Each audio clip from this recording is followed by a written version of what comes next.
The short answer question that I decided to do was to summarise the filter models of attention. Broadbent came up with the filter model in 1958. He proposed that the attention was a bottleneck process that only allowed one stream of information to enter awareness at one time.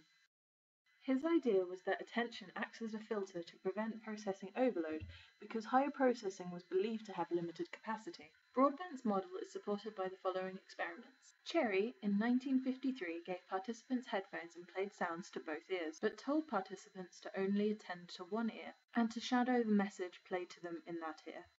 He found that participants could successfully do this, drowning out the message in the unattended ear. More evidence for this model was found by Treisman and Geffen in 1967. They found that if subjects were told to respond to the word tap, they would only respond if tap was played in the attended ear. Any in the unattended ear were ignored. However, Broadbent's model had flaws. Cherry, back in 1953, had also found that participants would hear their own name even if this was said in the unattended ear. In 1964, Treisman came up with the new filter attenuation model.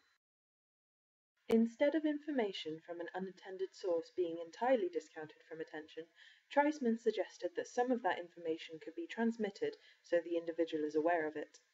This information is known as permanent salience.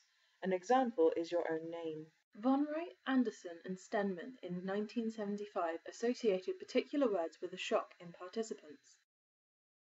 After the word was associated with a shock, the hearing of the word then produced a galvanic skin response in the participant, even if the word was presented in the unattended ear.